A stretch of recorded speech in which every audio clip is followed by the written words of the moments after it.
and possible. It's probably going to be the one-stop strategy tonight, to be honest with you. Baku's really good on tyres, so it's probably going to be soft to medium. But then, when it comes to the track, it's good to know a bit of history about the track. It's good to know, for example, I think there's a 100% record of a safety car at Baku, which is not surprising at all.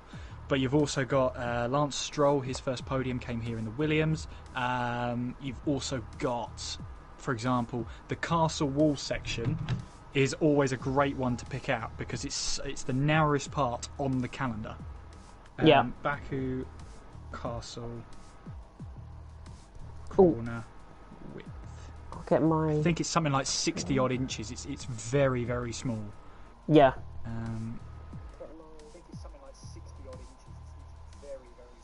Apologies if you can hear yourself.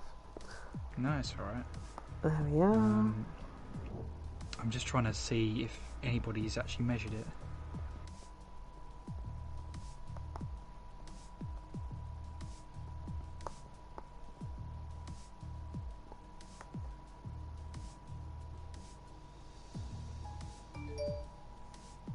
Actually, the F1 what's it called? The F1 website will probably feature it. 7.6 metres wide, that castle section. 7.6 metres? Which is what? About... going off feet, about 15 feet? 14, 15 feet? 7.6 metres. I think. Meters to feet. It is 20. It's almost 25 feet. Oh, so well, I'm miles off then. It's in terms of inches. 300 inches. That's it, though. 300 inches. To put it into perspective is. Actually, I don't know whether that's the right. Hang on. Because to me, 7.6 meters seems too big. Let's see. At the tightest point, this section of track is just 7.6 metres wide. Seeing as an F1 car is currently around 2 metres wide, and these are corners, it's clear the utmost... I suppose, yeah. I suppose, at that point. Who's Lobby Hills tonight? I have no idea. Neither do I. There's a couple of new drivers turning up as well, and there's one in particular that I want to focus on.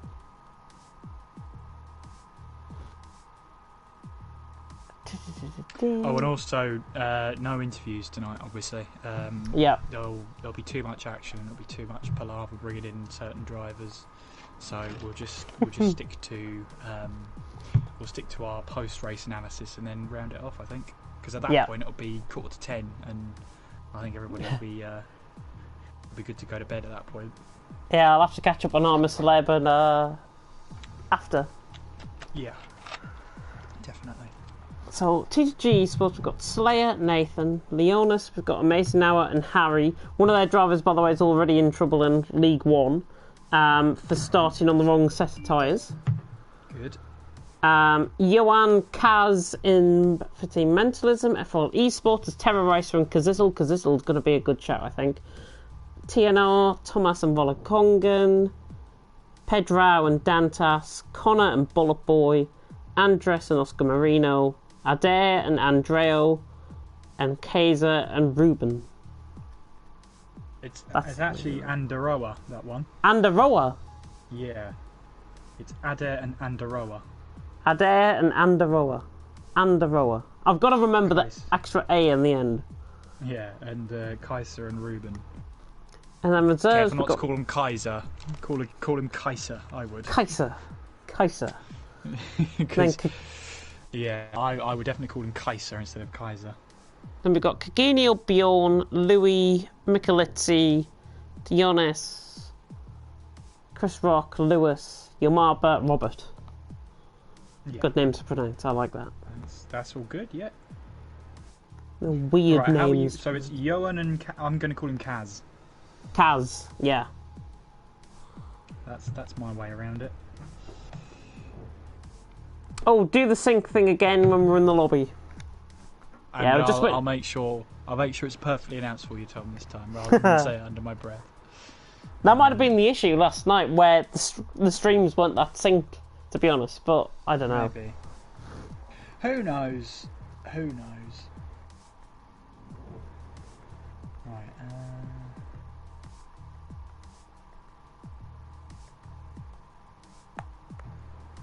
It's actually pretty close. It's really close. 7 to 93. It's not bad, is it? When all things considered. Considering we've only had 3 rounds, in terms of the constructors, in terms of the teams, there's 27 points covering the top 4, and there's how many points covering? 38 points covering the top 5. You got to remember as well, it's an alternate point scoring system, so as long as you get to the checkered flag, you're scoring points. Yeah. But that's, of course, if you get to the checkered flag. Yeah. Because you could very easily not make it. To be honest, Customs Exilium, I think, are doing best in terms of consistency. Obviously, STV's been running away with it. Well, they haven't really, have they? Because they've won a couple of races, but wherever the winner has been, the teammate's been further down the order. So yeah. It's actually meant that STV aren't running away with it at the moment. Not yet, anyways. Not yet, anyway. No, I expect them to, because they're a top quality team. But yeah, for now. Let's see what's going on in League One. Going on. Tom, are we obviously at that point you're going to be having to do 2 streams at once, right? Or does League One not get the graphics? Because otherwise, if that overruns, you can't do 2 streams at once. No, Aiden's doing the stream for League One. Oh, what, the stream graphics? The stream graphics are up. I think Mates has put that up for the thumbnail, but there's no stream graphics. Oh, right, I see. Okay. Where the pleasurable ones. I did wonder that. I was like, that doesn't make sense. It'd have to stop the... There's been another safety car. Actually, I remember you saying, Tom, that was the case, so forget my act of stupidity and write it off for the masses, if you could. Thanks.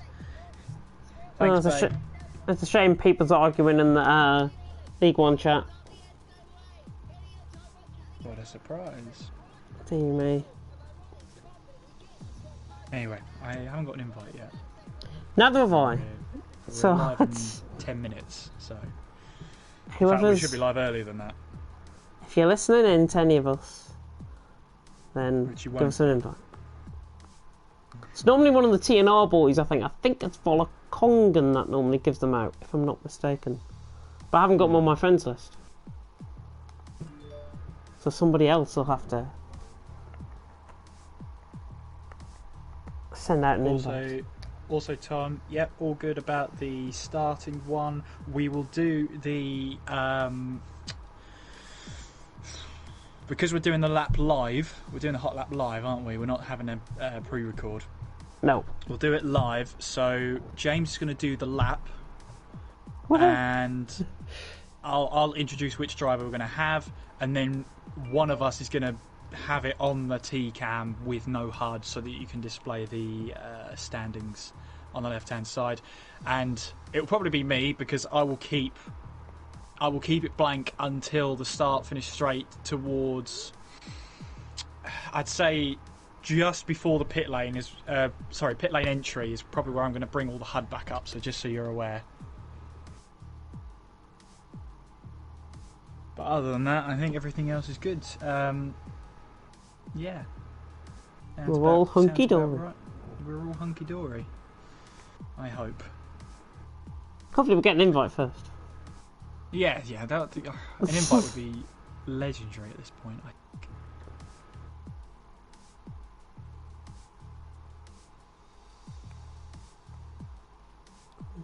think. What you don't realise as well is I've got quite sore tonsils tonight as well. So... Well, that's not good. That's not great at all. I've got a drink on the other side of my room prepared. It's all fine. I want to keep up a 100% record. Don't want to miss a single commentary.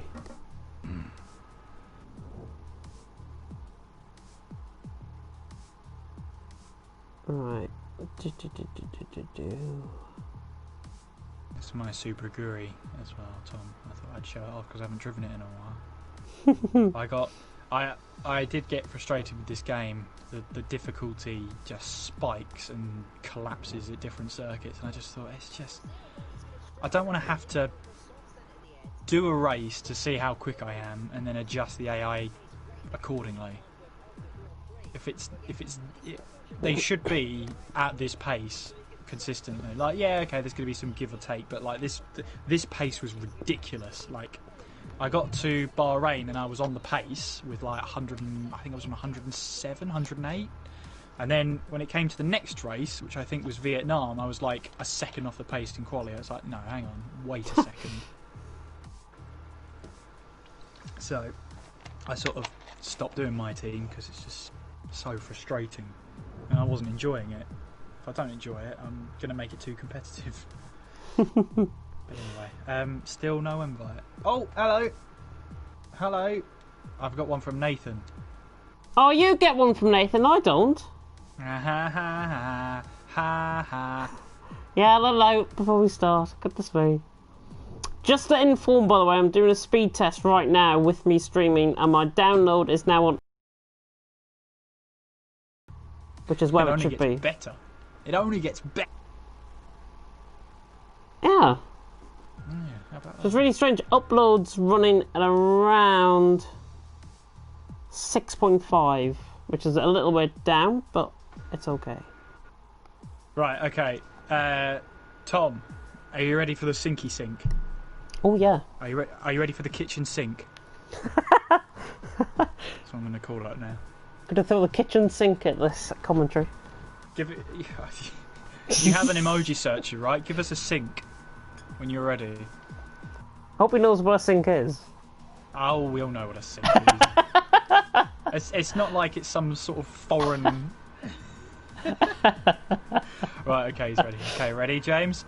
3, 2, 1, go. Oh, that was spot on, I think. Oh, what? What's up? I've just had a message. Apparently they've changed... No, not a message. I've had... no, it's for work. Oh, right. The learning environment that we use to build content on, they've changed it, apparently. So that's going to be great tomorrow morning when I log on. Yeah, absolutely. Right, we're on round 4, aren't we? Yes, we are. We are, okay. Well, Tom, give us the goats when you're ready, my lad, and we'll get us started. EML Premier is also live. We're like fully live on League Racing TV. Pretty sweet. Go and watch it if you're tuning in now. If you watch us back later, go and tune in. Yeah. I've unlisted mine, so how you've got here is amazing. I just came on public, and then there's always one person that tunes in every single day. Yeah, the only problem is that when that happens, it comes up as a huge box, doesn't it? Good to go. Good. All right then. Good luck, everybody. Baku's a race of attrition. Probably one of my favourite tracks on the calendar as well. Back-to-back favourite tracks. Yes. That's saying. And then Canada next month. Canada next month. Yes. Yeah. So I'm looking forward to the next 2 rounds. But as always, good luck, everybody. Have fun. Have a good stream, and I hope we get some good racing. And as always, as I just get my stopwatch up, have a good stream. And as always, 10 seconds.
Good morning, good afternoon, good evening, and wherever you're watching in the world, welcome back to League Racing TV. And you join us on this Wednesday night for the fourth round of the eSports Masters Premier League, I should say, as we head to the Azerbaijan Grand Prix to go do it all over again in this race of attrition. I do hope you're having a good Wednesday night, and of course, if you've come over from League One, I hope you've enjoyed what has been a hectic night already. Hopefully, there's a sense of calm here tonight. But we are just heading into the Baku race, and we're heading into the Azerbaijan Grand Prix, so I'm not sure that one's going to hold. Anyway, thank you for joining us. My name is Kieran McGinley, and joining me in the commentary box is the man himself, the myth and the legend, the Mr. trying to get 100% of eSports Masters League here of attendance. It's the lovely Mr. James Head. James, how are you tonight? These introductions are getting better by the week, honestly. I'm doing really well, Kieran. How are you? I'm very well indeed, and of course looking forward to some good racing action. And as I've already mentioned before, James, it's going to be a race of attrition here at the Baku City Street Circuit. I mean, the previous races we've been here in real Formula 1, the past four, have been absolutely mental. They have been mental, and I think every time we come here, certainly from a commentator's perspective, there is always this race that really puts it in amongst the rest of the field. And here tonight in eSports Masters League, it's a bit different because we don't know what most of these drivers are going to do around this track. They could be it could be a total free-fall out on track. It could be a war of attrition, as you say. 6 kilometres in length, that 2 kilometre straight is going to prove crucial. It could prove to be quite tactical as well later on in the race, but we'll get onto that, I think, further on in qualifying. Absolutely, and to take you through these team standings so far, if you've missed the first 3 rounds, well, where on earth have you been? S2V Esports are leading the way on 107 points, and as you can see further down the field, it's very close, very compact throughout this field. The real ones to watch out for as well, Customs Exilium, they've been really consistent all the way through so far, currently holding down in 3rd place. Bit of a slow start so far for CPI, but they do run on some reserve cylinders. Sometimes one driver shows up. Hopefully they'll have a full showing today in tonight's race here in Baku to hopefully get them into double figures going in towards tonight's race. And if you're unfamiliar, of course, with the eSports Masters League point scoring system, hopefully they'll be on your screen now. And as you can see, the winner takes 25 points, second place takes 22, and you can see it scales down when we get to 5th place by 1 point for every position. So 20th place scores 1 point. Now, these point system only applies if you make the checkered flag. If you do not finish this race, if you do not take the checkered flag, you do not score points. So even if you trundle your way around with half a front wing for about the 26 laps we're about to see unfold here in Baku, if you make it to the checkered flag, you're scoring points. And the main thing, the main cause as to why S2V haven't quite got the lead we expected them at this point is because whilst one driver has been winning the races, their other driver hasn't had quite the same amount of luck in the race and found themselves down the order. And that's why this close point scoring system rewards consistency of the drivers rather than the race results themselves. Yeah, and I think coming on to the race results, we've certainly seen S2V, one of their drivers, certainly each week, each month that we've came here, really excel out on track. No pun intended there for the League One viewers who are just coming over. They're represented this week by Oscar Marino and Andres. We're going to run through, of course, the full grid just very soon. But these two guys, I think, have been a partnership here before, and Oscar Marino, if I'm not mistaken, has been up on the top 3 on one of the occasions in this race. From the top of my head, he might have done even better than that. But it speaks about consistency. There's a lot of consistency needed, especially at a track like Baku. Even that 1 point for 20th position, if you are in that plumb last 20th position, do not give up, because that could be that 1 point that separates the win and second place in the eSports Masters League. Yeah, and that's going to be so crucial as we head towards the latter stages of eSports Masters League as well. And as James has said, hopefully driver lineup is now coming up on your screen if it hasn't already, so you can take a good look at those drivers that we're seeing today. And it's more of the same, isn't it, James? There's that sense of consistency through all of the teams. The one that points out to me is Harry Bank for Leonis. He's taking the role of the second car there. And further down the order, I think Customs Exilium bringing in Anderoa. I don't think he's raced before. If he has, he's certainly gone under my radar. But looks like more of the same, and that shows how consistent the teams want to be. They have the faith in their drivers, and they want them to get into that rhythm. Yeah, I totally agree, and I think it also shows the sparseness of each team, the squads that each team have. They can pretty much choose anybody within that squad to come here and race. Each month in eSports Masters League, in the Premier Division, and in League One as well. TTG Esports doing double time, of course, they're racing there with the Academy guys. But also, Kazizel is an interesting one. He is, I think he's just recently signed for FOL Esports. He's a recent addition into League One, Division 1, I should say, of League of Europe, and a really consistent driver on his day. Me and him go quite a way back, so don't be surprised if you see me ramble on about him all night. But I think CPI might have a good chance. I think I've said this every month that we came here for these races, that CPI would do well. They're in the plumb last position currently, on 9 points currently. They've got Bullet Boy, and I believe they've got Connor also racing here tonight as well. So it should be quite interesting. Hopefully, this is the start of their Esports Masters League. Yes, let's hope so. They've got 9 points on the board so far, and hopefully for their sake they'll be able to get up the table just a little bit more. Well, of course, the fixture list, well, tonight takes us to the Azerbaijan Grand Prix here on the 25th of November. Hey, that's today. Next month we'll be heading to the Canadian Grand Prix for the 5th round of the championship. That's on the 16th of December. Then the British Grand Prix, which takes us into the new year, on the 27th of January. And you can see the rest of the rounds there. We go to Belgium, Italy, Singapore, and the final round at the Brazilian Grand Prix, where a title will be decided by that point. And if that sounds like your cup of tea, then why not follow us on Twitter at EML_F1 to keep up to date with the championship standings. Of course, when the race ends tonight, if there's any stewards' decisions, then that will be announced on the Twitter there. So make sure you go and follow that to keep right up to date with the league. And of course, if you fancy a bit of red and black, or maybe even a bit of your white and black on your liveries and on your PS4s and on your shirts, well, I'm glad to say that there is merchandise available for eSports Masters League, and the link will be in the description below. So if you fancy that on yourself or on your PS4, maybe even your PS5, I hear red and white is a fantastic colour combination, then of course head over to the website there in the description where you can find all those goodies there. But of course, James, we head now closer and closer and closer to the Azerbaijan Grand Prix, and as we've already stated, how narrow this track is, how difficult this track is, keeping your front wing intact is surely plan A.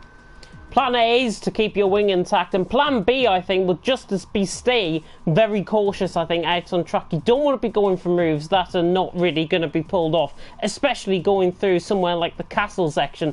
That is probably the worst section of the track you could probably try and overtake on. You can't even get a car one wide, never mind two wide, running up through there. I've seen it plenty of occasions. Somebody tries to dive down the inside and they both end up in the wall. So hopefully that doesn't happen here tonight. There's also quite a few pinch points, I think, out on track as well. Turn 15, I think, is going to be quite interesting. If you hop over the curb, it flings you basically off into the wall, and that right side end plate damage would become quite vulnerable to a lot of aggravation with the wall being just to the right-hand side.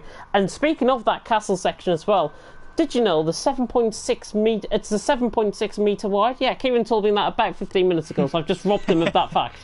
You stole my stat. Oh, that's not very nice, James. But I can tell you some of the drivers that have been claimed the egos there, the likes of Jolyon Palmer, the likes of Charles Leclerc, and the likes of Sergio Perez have all found the wall there, just to name a few. That castle section doesn't care if you're a newbie in the sport, it doesn't care if you're a rising star, and it doesn't even care if you've been in this sport longer than you even realise. If you make a mistake there is no coming back from it. I remember, actually, Tom will remember this, I think. We were in a league race once, me and Tom, and I mistakenly tried to go around the outside of him into the castle section. You could have guessed what happened there. Did it work perfectly? No. Definitely not. What gave me that idea that it didn't? I can't think. Maybe the 7.6 metre wide thing might have something to do with that. But yeah, one of those tracks on the calendar that I think everybody looked at it at first and thought, really? We're racing here? 3 or 4 years down the line, we're sort of thinking, yeah, I can imagine this as a track. I think due in part for the early races. I mean, 2016 and 2017 were particular highlights, where in 2017 the race was red flagged due to the amount of debris out on track. Lots of drivers were complaining that debris was screamed all across the track and it needed a red flag to actually clear up all of the damage. So it's fair to say it's got a good bit of history behind it. If you're a safety car, you've been deployed every single time. So if we see the virtual burn Mylander tonight, like we have seen in League One, then there's a high chance of the virtual burnt Mylander being deployed here tonight. But let's have a wait and see. The total hotspots for that safety car do seem to be that castle section, without a doubt, the castle section. But also going in towards that second sector, the end of the second sector, as you already said, James, turn 15 is also going to be a bit of a hotspot there. If you jump over that curb too much, you can invite that little bit of air time and find yourself into that right-hand side wall very, very easily there. But I think as well, turns 5 and 6, if you manage to get it wrong there and manage to find the wall there, that seems to be a hot spot for the safety car as well. I think, in all honesty, you could put a hot spot around the entire circuit as a point for the safety car to be deployed, because it's so narrow here. You can understand why the safety car is deployed so often. Yeah, I'll say about turn 19 as well. If you've got an unstable setup coming through turn 19, you're bound to either clip the wall on the outside or spin the car into a half spin and then take yourself out of the race and then possibly deploy the virtual Burt Mylander out on track, being a safety car, being a VSC. That could be quite dependent as well. I don't think, personally, we might see a safety car here tonight. These guys are quite knowledgeable. They know what this track is all about. I think we're not going to see a safety car here tonight. But saying that, I've been wrong plenty of times here in League Racing TV. You can count them up as we go along. Yeah, this is when somebody looks back at this and edits in the safety cars that we have in this race. Expert analysis of James Head there. I should say pre-analysis. It hasn't happened yet, but I'm hedging my bets on there being a safety car. It's just simply too narrow, and all it takes is one driver making that mistake going into that castle section, and you've got yourself a safety car right there for free. Talking about the strategy just very quickly, as we're seeing some of the drivers now start to ready up, so that means we haven't got a lot of time left to get some pre-analysis of the race in. But going into this race, James, what are you expecting the tyre strategies to be? It has to be a one-stop strategy. The soft compound of tyres aren't really relying on the tyre deg around here. The tyre deg is around 4-5% per lap. It's not as heavy as other tracks that is on the F1 calendar. So they might get away with trying to get the tyres to around lap 8, lap 9, and then put on a set of hard compound of tyres, or maybe even a set of mediums towards the end of the race. It's going to be fascinating to see. If there's a safety car, of course, then I think a two-stop strategy could possibly work. Obviously, if they have to pit in, if it's deployed very early on, they could deploy in and pit in. But we are about to get underway, it seems. Absolutely, indeed. And as we head in towards this qualifying session now, I'm really looking forward to this one. We've got Baku this month, we've got Canada next month. What is not to love about those two tracks? They're going to provide action, and they provide close action all the way up the field. So I'm highly looking forward to this one. We'll get into that short qualifying in just a couple of minutes time. I hope you're looking forward to this race. Keep that comment section alive and make sure you're liking the video. Subscribe to the channel as well if you're new, and hit that notification bell so you're notified of a race every time we go live. But enough talk, let's get into the action. It's time for the Azerbaijan Grand Prix.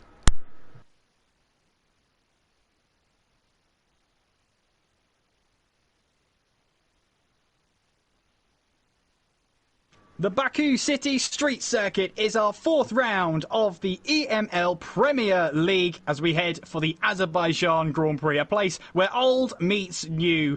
And of course, the tyre compounds we have tonight, C2, C3 and C4. A nice rounded middle of the road sort of setup here tonight for the drivers, expecting those one-stop strategies out in force. And of course, it is a track, like I said, that old meets the new. Ever since we've come here in 2016, it's always delivered that amount of action out on track.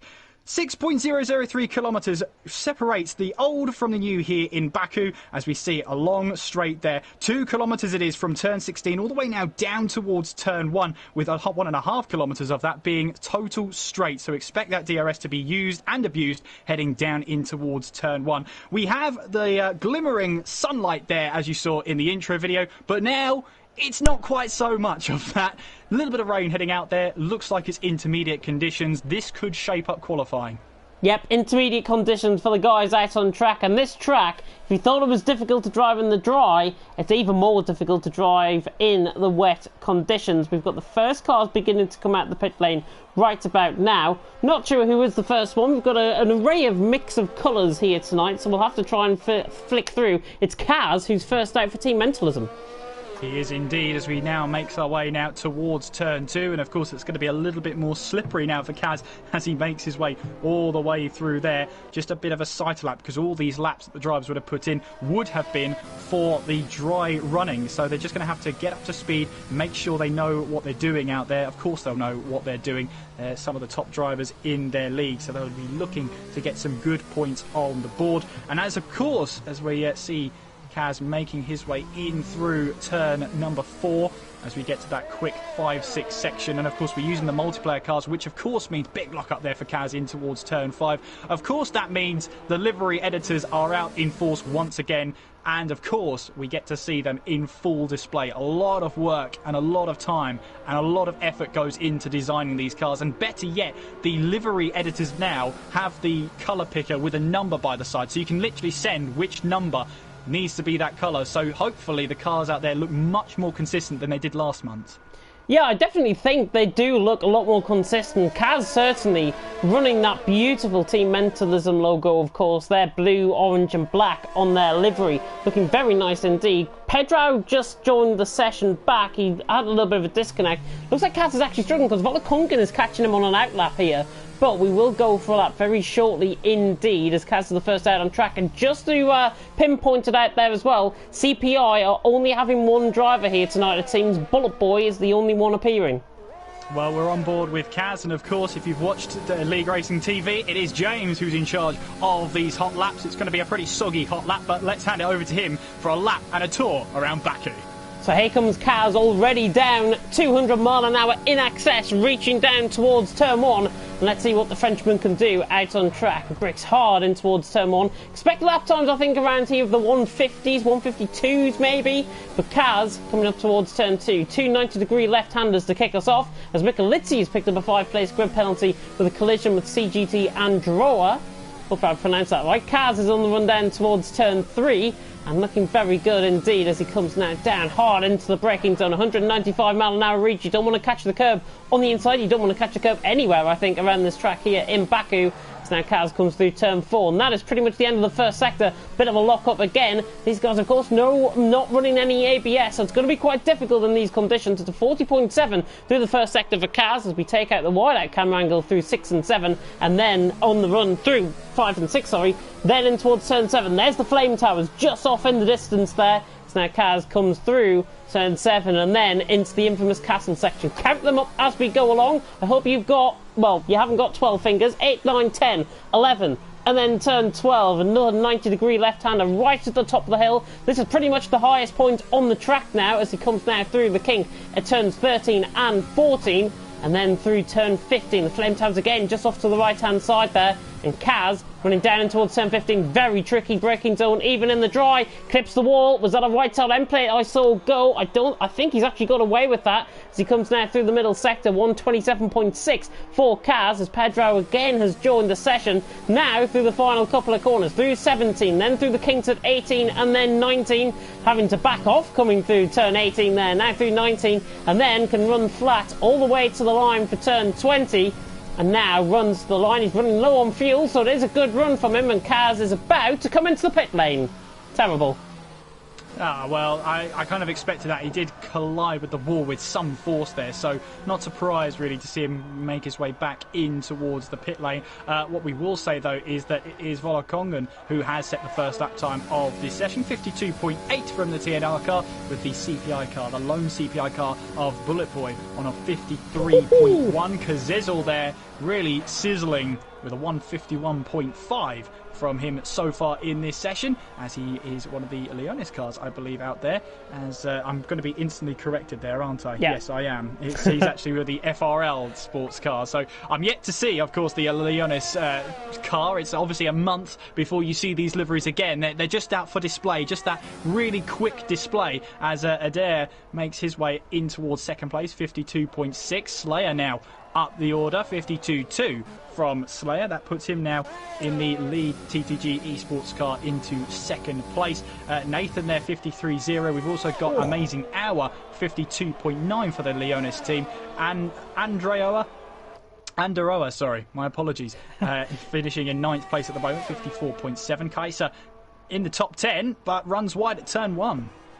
Yeah, Andres coming across the line as well, 156.9. Disappointing from the first S2V man out on track. Oscar Marino is in the pit lane, so he's not in the lap yet. Pedro is having a few struggles trying to join up the session. I'm running on board though with Harry, who's a debutant here for Leonis, and there is the difference between Kazissel's car and Harry's car. It's running red and white. It's the colours of Sunderland out on track for Harry as he now comes through the middle sector. Not looking too bad actually in terms of the middle sector. 126.6 actually as he now comes through turn 16, 17 and then flies through 18 and 19. Expect him to be there or thereabouts in terms of his teammate, I think. Well, they're making their way towards the line now. Watch out as well for Harry B as he makes his way on towards that long start-finish straight. As we see cars now making their way towards the line. Where is Harry going to finish on this lap in these treacherous conditions? It's going to be a 52.5, which puts him onto the second row of the grid as Pedro tries once again to join into the session. Not looking great though for Pedro. Hopefully his internet is able to hold for one of the GTZ Bulls cars. Amazing Hour for the Leonis team now gets onto that first row of the grid with a 52.1, but he's quickly dethroned by Adair, who is putting it onto a 151.7, now onto that front row of the grid. Mikalitsi has now joined onto the track. He's now making his way in towards turn 7, locking up big time there. That kind of explains to me and sort of deciphers for me that lots of drivers will be running a dry setup, because you can see the lack of grip that Mikalitsi has as he tries to tiptoe his way all the way through that castle section, now going across this crest as we now make our way through 13, through 14 and then towards that left-hander of turn 15 as you now have to brake hard here. I just did see a little bit of blue sky up there. Hopefully this rain does clear. Maybe we get some dry running towards the end of this session. As it stands though, it is still chucking it down out there. Mikalitsi setting a good sector 2 time, but now he's got to try and finish it off. Good exit needed out of 16 as you fly through 17, through 18, through 19 as you try and hold onto the car, but the back end really did step out on Mikalitsi there, kissed the wall at turn 19 and manages to keep it going again, but he'll lose a lot of momentum. Then Slayer, 50.9 from the TTG man, puts himself now at the top of the table, so conditions are improving out there. And Mikalitsi, even with that moment, puts himself 6th place, 52.5. Yeah, Kaz is on the lap as well, 40 flat through the first sector for the Team Mentalism car. Slayer out on top though, 50.9. He's the first one to break into the 50s. Track will evolve, I think, during this session. Don't be surprised if you might see it turning in towards the dry tyres. In fact, the rain looks quite light now coming through the castle section as Kaz through 8, 9, 10, very close to the wall there, coming through 9, and then through 11, and then through 12. Looking very good. I'll keep on board with this one. Well, Dantas, meanwhile, is one of the GTZ Bulls car. He's now making his way onwards towards turn 3. We're hoping Pedro is able to keep on with this one. He's joined back in, so he made it out onto circuit before disconnecting, but honestly, it's not looking great for him at the moment. His teammate Dantas, though, making his way through turn 3, now on towards turn 4, really is tiptoeing his way through. You see a lot of people locking up those front tyres there as they try and slow these cars down. Again, that's a huge giveaway that these drivers are running dry setups on an intermediately wet track. Kaz has absolutely flown through turns 18 and 19 now. That was so quick, he didn't even flat out. This is a really good lap actually from Kaz as he comes towards the line. He'll go second, I think, across the line. No, James is wrong, he's nowhere near, he's 6th, 52.1. Well, here is Marino now making his way in towards turn 15, clouting that curve on the left-hand side, as trying to make that corner as short as possible, trying to prioritise the exit of the corner. Now in towards turn 16. Now this is where you really need to hit the apex, because once you're out of here, 16 is the last braking zone on the circuit, as you now make your way through 17, through 18, through 19, and then we come towards turn 20. You see Oscar Marino there having to back out of the throttle very, very slightly. You could hear that there as he now makes his way all the way down that 1.5 kilometre bit of straight road, keeping that steering wheel as straight as he possibly can. He crosses the line there, 4th place for the S2V man, 51.8, puts him onto that second row of the grid. Yeah, STV really struggling so far. Andres down in 15th, Oscar Marino in 4th currently. These guys obviously, I think, have practiced for the dries rather than the wet. Dantas is about to come across the line as well, and he's going to go, I think, ahead of Kaiser, yeah, 54.4 for him, and he goes now into 14th position out on track. Ruben has just started off a lap as well for F1 Friends Cup, and he's 41.5, I think, through the first sector, so a little way off where we would expect, but he at least can get a lap in. I mean, driving in the dry here in Baku is tough enough, but you add some water to the mix, and that's just going to be even more of a challenge as Adair now makes his way in towards to the pit lane. Third place so far for him, 151.7 for the CGT team. That is, of course, the Customs Exilium GT team. Yeah, Ruben's just made a mistake coming through turn 12. He lets a car through, which I think is Kazizel on an outlap, if I'm not mistaken. So Ruben has backed out of this one. Wouldn't be surprised if he comes back in the pit lane, actually. Here comes the mentalism car, though, of Kaz as he makes his way towards that start-finish line. Just trying to keep that steering wheel as straight as he possibly can. Crossing the line, then second place, 51.4 then from the team mentalism car. And at the moment, then, Slayer's time of a 50.9 is looking more and more often just a massive, fantastic time at the moment. Fantastic time from Slayer, and Slayer was brought in to TTG to really put the cat amongst the pigeons, and he's gonna be one of the leading lights, I think, in TTG eSports, and he's currently showing why. He's 0.5 of a second ahead of Kaz. Kazizel, though, has just gone quicker, 50.9 apparently. He was shown as an outlap on my end, but Kazizel goes quickest. Don't know how that works. That was literally under the radar then, wasn't it? As he now sets a 50.9. It just shows you that once you get tuned into this circuit, those 50s are possible. As you can see there, riding on board with Volokongan, two drivers trying to get out of the way, well out of the way, on the inside just before turn 2. And of course, you've got 6 kilometres, just over 6 kilometres of track to choose from here. And of course, it is so still easy to come across a car on your flying lap, as Volokongan there running a little bit of a different livery to what the TNR drivers, I think, are running. But and nonetheless, he's still running in it as he makes his way around. Yonis, at the moment, we're expecting the 2 lap times from Pedrao and Yonis at the moment, but unfortunately for Pedrao, looks like he's having those internet issues. He's still ghosting as he makes his way around the track. So Yonis is making his way around turn 16, flicking out the back end as he does, as he makes his way now all the way through. And of course, when you're driving in the dry, this is normally flat out. You want to be trying to get the quickest line through there without taking your foot off the throttle. Of course, in these wet conditions, these treacherous conditions, you'll see that the drivers do lift off. They do not want to go full throttle all the way through there. Yonis, I think, will just be trying to get to the line to set a time on the board, which he does, 56.2, which won't be a representative lap, but it is now a lap time on the board for him. It is a lap time on the board. There's a yellow flag actually out on track, and it's Dantas that has pulled off to the side. He's got left side end plate damage coming through turn 4. Didn't see what happened, but looks like he's clouded the wall on a down lap by the looks. I was on board with Bullet Boy at the time. A good first sector from him. And Bullet Boy looks like he's going quite quick. Just saying that, though. He's clipped the wall coming out of turn 7. Luckily, I think that front wing still remains intact, but he's got to be very, very careful. He doesn't want to hit the wall. No, absolutely not. Amazing hour. I think he's going to come back into the pit lane. He was about 0.3 off of his best lap time going through sector 2, and he has exactly just done that. Bullet Boy, though, meanwhile, is 0.7 up on his previous best. The lone CPI car out there is, he runs deep into 15. That's exactly what can happen if you leave your braking slightly too late. Didn't clout that curve like he wanted it to, and unfortunately, it's cost his front wing. He's still 0.6 up, though. He could still go for a valid lap and try and improve. But I think best thing is probably to come into the pit lane. 3 minutes and 40 seconds to go. He'll only get one more chance.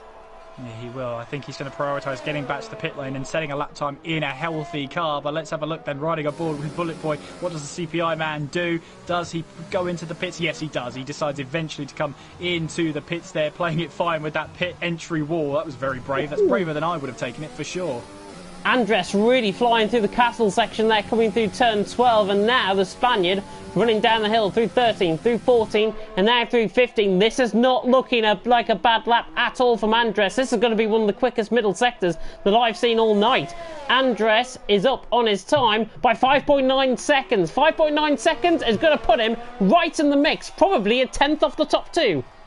Well, we'll have to keep an eye on him, James, as he heads towards the line. Oh, really wide, coming through turn 19. trying to commit as much as possible. Andres now towards the line. Can he defeat Kazizel and Slayer? Has he found the time in this final sector? It's going to be quite close. I think he might just have it, you know. Andres across the line. Oh, he has it all right. It's by 0.2 of a second. And the S2V, man, we were worried about these guys, thinking they hadn't practiced, and then they come and do a lap and go 0.2 quicker than Kazizel in second. Well, that's a great lap from Andres then, sets the marker down. Oh, that's Anderoa who's hit the wall in the exit of 15. He'll have to keep going now. He's got no more time to come back to the pit lane. He was about 0.8 up. And Oscar Marino went behind him, actually. In behind Jonas, I should say. He's just hit the wall coming out of turn 4. He was on a good lap as well. Well, here comes Anderoa then as he makes his way through with a little bit less of front wing, I would assume. With the way he hit that wall on the right-hand side on the exit of 15, you would assume he has some sort of damage, but he'll now make his way towards the line. Surely he's got to finish this lap now, no matter what. He heads towards the line in that Customs Exilium GT car. He goes 100th faster. He has to go again. He's got less of a front wing on the right-hand side, but he's going to have to go for it again. He does have to go for it again. 1 minute and 40 seconds left out on track. Andres currently out on top. Kazizel second. Slayer just about to start up on a proper lap here, weaving to try and get heat into the tyres, running down towards turn 1. I'll keep an eye on him. He's just missed the apex though, coming through turn 1.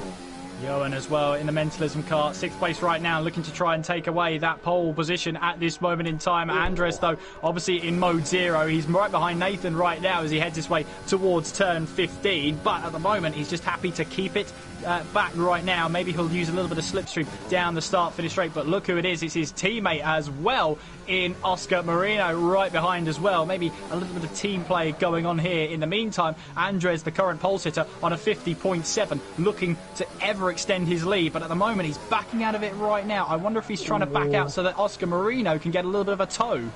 Slayer's 5/10 down through the first sector. Don't think he's going to improve unless he sets a miracle middle sector and a final sector. I don't think this is going to be a big improvement at all. Well, here come the S2V cars across the line with a handful of seconds to go. Let's just have a look then. Yeah, Andres is going to be there for a little bit of a slipstream for Marino. Johan's crash coming through the castle section just in front of Slayer there. So Johan pretty much blocking the road coming through the castle section. J turned quite literally. If my name was written in the castle section, it would have the letter J there, quite literally. Well, here comes Marino then, using a little bit of slipstream from his teammate on the run up towards turn 3, using any advantage that they can possibly have. Andres has given up his final run to try and defend that pole position time, to try and help out his teammate Marino, who is in 9th place right now as he makes his way through turn 4. And of course, coming into 5 and 6, that's where that sector line is as we head towards the checkered flag. Nathan, a 10th up through the first sector, one of the fastest first sectors I've seen all night. Could be on for a good lap here. I'll keep on board with him. Well, Kazizel has got a bit of front wing damage as well on the right-hand side. Slayer, though, 50.6 then from Slayer. Puts himself now at the top of the table at this moment in time. Kazizel, meanwhile, with a damaged front wing, still trying to go through there full throttle. Fair play to him. He's got his foot in, if in doubt, flat out, as he now makes his way towards the start-finish line to try and finish off this lap. Currently in 3rd place. It's a long, long time before you get to find out how well you've done on the lap. He heads towards the checker flag and out-qualifies Andres. Up into 2nd place he goes. Great job from the Kazizel man. Meanwhile, Kaz for Team Mentalism across the line, 0.2 quicker, but no improvement in his track position. Harry, meanwhile, is on a flying lap. He's making his way now towards turn 15. Andres, you can see there, who had pole position at one point, has to retire and settle for 3rd place at this moment in time. Harry, meanwhile, is getting a little bit all out of shape on the exit of 15. He now makes his way through 16, and he might have cost himself a little bit of a good lap. Yeah, he spins up the rear tyres there, and that will be that lap over and done with, I'm afraid. Volokongan had an incident at turn 15, finishes the session at least without a front wing. Oscar Marino validated his lap time and will start all the way down the field. Amazing hour across the line. He'll finish in 4th place then for the Leones team and puts themselves onto the 2nd row of the grid. Bullet Boy up into 8th place there. Not a bad lap time at all from the CPI driver, the lone CPI driver, I should say. But Slayer picked up where he left off earlier on in this session. 50.601 for Slayer. For Kazizel, 50.694. What a great qualifying session, and it's Slayer who's come out on top. A 10th of a second separating the top 4 out on track. Slayer beating Kazizel, Andres in 3rd, Amazing Hour in 4th. This wet qualifying session, this intermediate qualifying session has really put the cat amongst the pigeons. It's anybody's game. It really is, and Slayer will take pole position for the TTG eSports team, who find themselves in second place in the championship, heading their way into this race. So it is Slayer on pole position for the Azerbaijan Grand Prix. Kazizel there in second place. Great lap time from Kazizel in the FRL eSports team. Andres for S2V in third. For Leonis, it's Amazing Hour. Then it's Adair, Nathan, Kaz, Bullet Boy Harry, Johan, Volakongan, Oscar Marino, Andaroa, Michalitzi, Yonis, Ruben, Kaiser, Dantas and Pedro. Didn't set a lap time, although Michalitzi has a 5-place grid penalty, so he'll be starting from the back of the grid.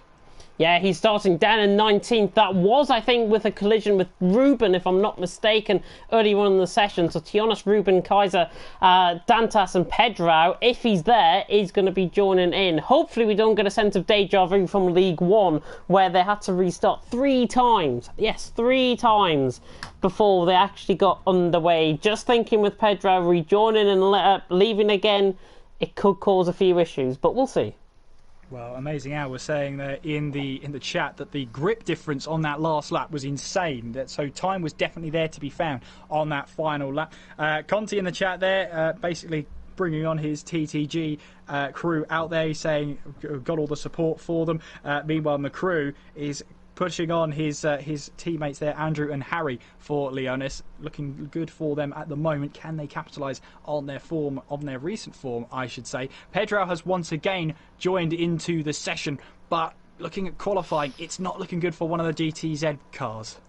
It isn't, and obviously CPI are down 1 driver as well. The other driver, I know there's a comment there in the comment section as well. FRL are represented by Michalitzi. Michalitzi is their reserve driver. Kazizel is their other driver. So FRL are up 2 drivers. CPI, only Bullet Boy, Connor and Lewis couldn't make it. So they're down a driver as well. And Pedro, I can't see his name there on the right-hand side, which means I don't think he can get that car in. So that might be a shame for the GTS boys. Well, that is unfortunate as well, because they did have a reserve driver in, I believe that was Chris Rock as their reserve. Just looking down at the entry list there, of course, you are allowed to put a reserve driver down there. All of the teams did put a reserve driver down, apart from S2V. They were pretty confident that both their drivers were going to start this race, and both of them are going to start. One of them is Andres, starting in 3rd place. The other one is Oscar Marino, who starts down in 12th. And this is where that alternate point scoring system comes into play, doesn't it, James? It's one of those races where you need your teammate to score just about as many points as you do. You do, and every team is going to be in the same position out on track. It's going to be fascinating looking at the strategies though. We've got a right mix of colours across the field. Volakongan is the exception rather than the rule throughout the field. He's starting in 11th because it was a wet compound, intermediate compound session and qualifying. That means these guys can start on whatever tyre they like. They're literally fresh right from the outset. Volakongan on a set of softs there in 11th position. Now he's going to be trying to make way up through the field. Apparently it says he's on a hard compound of strategy. That is wrong. Lap 18 to 21 is not where he's going to go on that tyres. He will go to about lap 8, lap 9 I think. He will try and get ahead of Johan, Harry, Bullet Boy, the likes ahead. Most of the field though seem to have gone for the hard compound of tyres, and they, I think, are going to be going to around what, lap 18, 19 possibly before they pit in? It's going to be a difficult one for the hard tyre runners, because they'll want to try and make use of those medium tyres going into the race. So don't be surprised to see them come in around about the halfway mark, maybe around about lap 14 possibly. The predicted pit stop strategy here for Nathan is for him to pit in on lap 18 and go onto the soft tyres. I can't see that happening, to be honest with you. I think the more likely strategy is lap 14. You really don't want to run on these hard tyres for longer than you have to. And if there's a chance that they can pit in around about the halfway mark, they'll go onto those medium tyres because they prefer them. They're a better race tyre than the hards. But for Volakongan here, well, it seems like the world is his oyster. He's made it perfectly clear. He wants to get his way up the order and worry about track position later on. He's going for a more aggressive strategy around a track that you can actually overtake at. Once you've got the DRS online, it is one of those tracks you can make a move at, here or there. So this might not actually be too bad to start with. What the question will be is, what tyre does he then go on to? Does he go onto a set of hards to get himself to the end of the race, or does he dare attempt a 2-stop? He could go set of mediums, to be honest, but I don't think the mediums will last towards the end of the race. If he can get to around lap 10, he might have a shout of getting those mediums towards the end of the race. I've seen it done before, 15, 16 laps on the set of mediums, but it's going to be fascinating. We've got the final drivers now coming down the straight to join up on the grid. I can see Pedro's car there, so Pedro can join in, but it could cause a few issues with his car actually being there out on track. I know Vapor King in League One was causing a few issues. I'm going to quickly hand you over to Kieran though for the start. My top three is Amazing Hour for the win, Slayer for second, and Nathan for third. Well, here we go then for the fourth round of eSports Masters League with Slayer on pole position for TTG. But of course, it's a team event, so everybody has to play their part for the race as we now count up to the start of this race. It is 5 red lights. And we're racing in Baku. Great start from Slayer. Look at the background as well. That's Slayer trying to get the move on. Nathan's got a fantastic start off the line then as we make our way, diving our way in towards turn 1 for the very first time in this race. Looking at the back of the field then, everybody looks like they've got through turn 1. Absolutely spot on. Now turn 2 approaches and we've seen cars go side by side through there before and met the bitter end and the bitter wall. But Slayer manages to come out on top for now. He got a great start. Nathan, his teammate, meanwhile, went from 8th to 4th on that first lap. Brilliant start from Nathan. He just seemed to get straight out of the blocks. Oscar Marino's down the inside of Androa. Don't know where these guys are fighting for in position, but Oscar Marino's trying to go around the outside on a set of mediums. He's actually got the move done through turn 4, right around the outside. Fantastic stuff from the Spaniard. He is now through. The graphics will fix themselves. It is not Ruben who leads, and that is pretty much right. Oscar Marino goes up into 12th.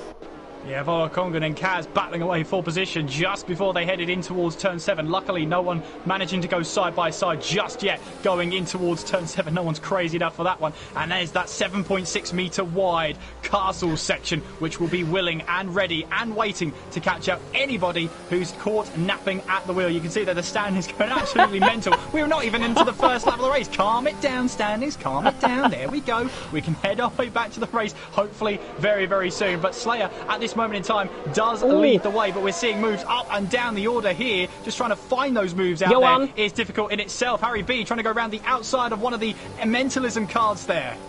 Yeah, Johan was trying to go down the inside of him, actually. Harry there in 10th. Oscar Marino was trying to go around on the outside. He's got the fresher compound of tyres, actually, on a set of mediums. I think Kazizel, though, was challenging Slayer for the lead, if I'm not mistaken. He is indeed. Got that ERS. He's now disabled that ERS, as you know, can make our way down in towards turn 1. Then Slayer still leads this race ahead of Kazizel, but Kazizel going side by side, medium tyres versus the hards. Kazizel up the inside in towards turn 2. He's got that move done. No DRS needed. Thank you very much. Androa's down the inside as well. He's into the wall coming through turn 2.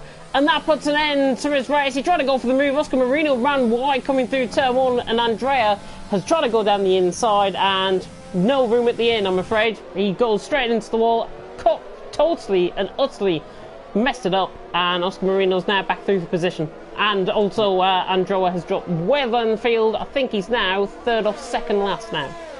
Yeah, unfortunate there, but hopefully these standings, they normally rectify themselves on the third lap of this race. It's a bit crazy to start with for sure. Meanwhile, Volokongan is on the back of Amazing Hour as they now try and make their way in towards that castle section once again, riding on board with a TNR driver as he now makes his way through 8, through 9, through 10, through 11, trying to make your way through there. He's had a good start, hasn't he? On those soft tyres, he's made that aggressive strategy work as we've got yellow flags in sector 2. Someone's been caught out of the castle section, have they? Dantas through the castle section. I think he's clipped the right-hand side wall. I'll just see if he's got end plate damage. Yes, right side end plate damage. He's obviously clipped the wall. Nathan is right on the back, actually, of Volokongan, I believe. Volokongan in 5th. He's really getting the ground, though, and he's right on the back of Amazing Hour. Amazing Hour under a hell of a lot of pressure here. Amazing Hour 4th, Volokongan in 5th. Look at how the softs, though, are maintaining that strategy. He could have 2 for 1 down the straight here.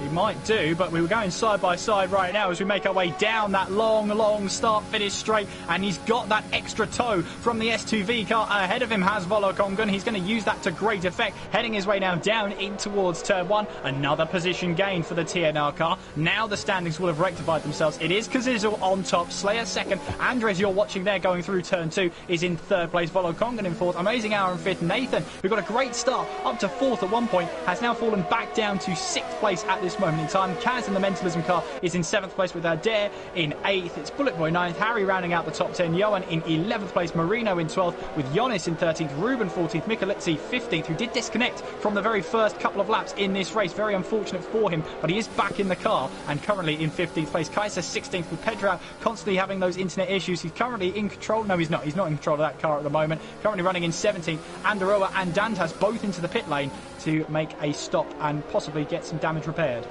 Yep, damage repairs for them both. Androa is coming out in 18th, Dantas in 19th, about 5 seconds separating. Johan is right on the back of Harry, now coming through the castle section. As Bullet Boy looks like he could be desyncing out of the session. He's just lagging about quite a lot. As Johan right on the back of Harry could try and get the move done down the hill and towards turn 15, but you're going to be an absolute brave man. You're going to be a madman, to be honest, to try and go for the move here. And Johan sticks in behind Harry, clips the curb, and Oscar Marino now right on the back of him for 12th. He is indeed. Meanwhile, Kaz as well now on the back of Nathan. There's lots of battles to be looking at up and down the field at the moment, but Kaz right now looks in prime position to take 6th place away from Nathan. The Mentalism car might have a little bit of DRS as well as we head our way now down that start-finish straight. He will, you know, he's got that DRS available. He now uses it to try and make his way past, and look at that, with that DRS, moves to the left-hand side of the track and makes light work of Nathan heading up in towards turn 1. He's got that position, Kaz, up to 6th place. Oscar Marino's down the inside of Johan as well. This is P11 out on track. Oh, gets half spinning coming out of turn 1. Ruben's right on the back of Michalizzi as well, but Oscar Marino, surely he's got to give way Johan, and he does. Oscar Marino signs, seals and delivers it. He is through and he's up into 11th position. More points gained for STV. Yeah, at this moment in time, of course, you do need both of your teammates getting those good points positions up and down the order. And, of course, it's all about making it to the checkered flag as well. That's a huge and important factor coming into these eSports Masters League races. Yes, you can grab the race win if you really want to, but, of course, your whole team depends on you getting to the checkered flag. Adair gets his way past Nathan in towards turn 5. Nice move, it looked like, from that resulting camera angle. And the CGT car is now up into 7th place. Now, we do talk about the custom Exilium's GT. Oh, Kaz! It's Kaz! Kaz has gone straight on. Virtual safety car deployed straight away. He's still in this race, but he just locked a wheel, locked a brake, went straight on. Leclerc 2019 qualifying, that's all I can really say on that. Kaz went straight into the wall. So unfortunate. I was running on board, I think, with Harry at that time, if I'm not mistaken, and Kaz now drops behind his teammate Johan. And Mentalism have got to find something out the bag here. He's got no front wing at all. And the VSC has suddenly just ended, and Michalizzi's right on the back of Tionas, just in behind. Yeah, and of course that debris will have to have been cleared up, and that was just a brief pause for the drivers to try and recharge their batteries. They didn't have long at all to try and recharge them, and so Bullet Boy here has maybe a chance to get up onto the back of Nathan. Andres as well, meanwhile, is looking to go side by side. In fact, Slayer's into the pits very early on in this race. Now, what's going on at the TTG team, James? Let's have a look. He comes into the pit lane. I don't think he's got any front wing damage, if I'm not mistaken. Goes on to a set of mediums. Oh, there is front wing. White-tail end plate damage, I think, for Slayer. And he must have caught that through the castle section. Amazing hours right on the back of Olakongan. Yeah, amazing hour onto the left-hand side of him, getting on towards turn 3. Still got the inside line. Oh, he has to slow it down, but he's now in contact with Andres, going in towards turn 4. And Andres finds himself now into the wall. No virtual safety car this time around, and he almost comes out and rejoins in front of his teammate. But I tell you what, Andres will not like that one bit. Gets a little bit of a tap from Bullet Boy there, but that was a little bit of understeer going into there. But now going side by side with Johan here, I think Andres has to admit defeat. He's got front wing damage, and that collision with himself and Adair, that was just Adair who couldn't stop that car in time. Such a shame for Andres. Another one for STV. Falling by the wayside. His teammate Oscar Marino is now up into 7th ahead of Bullet Boy just ahead. Bullet Boy doing well. Oh, and as soon as I say that, that's a commentator's curse and a half as he just crashed coming through the castle section.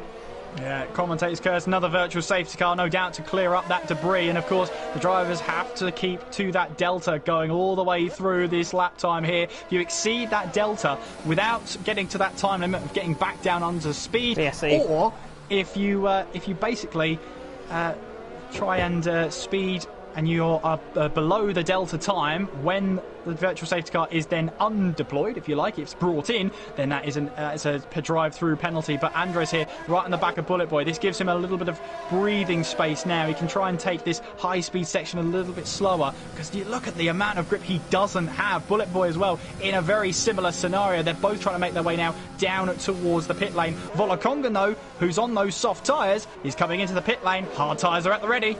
Hard tyres at the ready, and that'll be him, I think, going to the end of the race. No front wing change from him, and the TNR man is out, and essentially he could get a free pit stop over some of these guys. Mikalitsi and Tionas are coming past camera position as well, and I think they're going to be just ahead. So Volakongan, I think, is going to come in behind, right in front maybe of his teammate, which is going to be the most ideal scenario you could be in. Having your teammate right in behind you, they can defend off Ruben in behind. Perfect.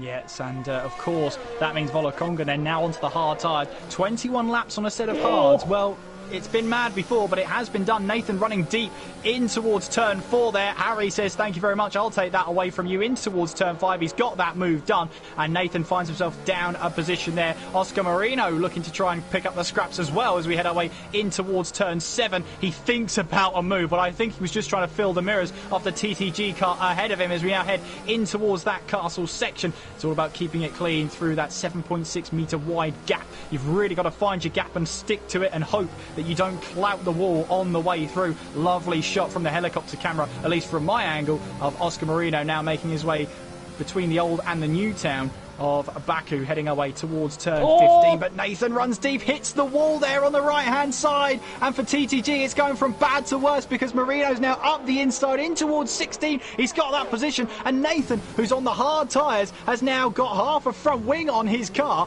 When he wanted to do a long stint into this race, he's not going to do it anymore. Slayer's just got an absolute unreal move, but he hasn't. He's gone down the inside of Ruben Teve, and so unfortunate. Slayer tried to go for the move. That gap is always going to close. I'm not sure what he was thinking, to be honest. He's now lost the position to Kaiser. Johan now is through on Nathan, and Slayer is now coming back at Kaiser as we run now down the straight. The two FFC cars are just ahead of the TTG man. He's recovering well, actually, from that front wing change, but he's back into the pit lane again.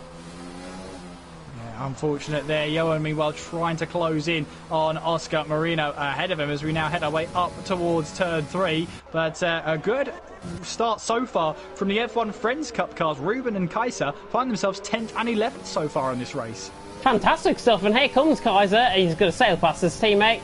And Kaiser now through, and he's up into 10th position. Ruben Teve just getting out the way. And Kaiser now probably on fresher tyres, to be honest. And he feels he's the quicker car. Bullet Boy and Nathan are side by side, and Bullet Boy sails past Nathan coming down towards turn 3. And that jumping about car is a bit of an alien out there out on track, but the CPI man is through, and he's up into 13th. Easy move on Nathan.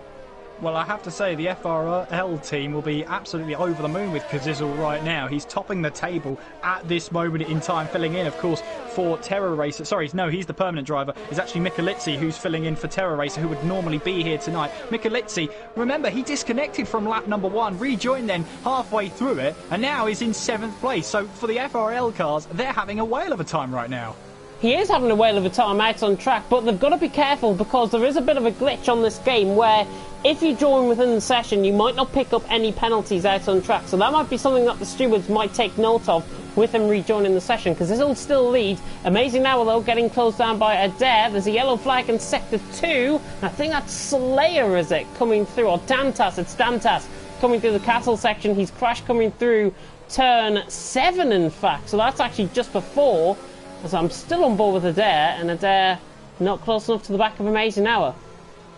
Yeah, we've got Adair trying to hold on to this position ahead of the Leonis car of Harry B as we now make our way onwards towards turn 4 in this race. Sorry, turn 3 we're heading up to right now, as that was in the background. That is, of course, Harry Bank looking for a move up the inside, but of course just filling those mirrors right now of the custom Exilium car of Adair, making his way now all the way through. Meanwhile, his teammate Andero has just set the fastest lap of the race, 42.6.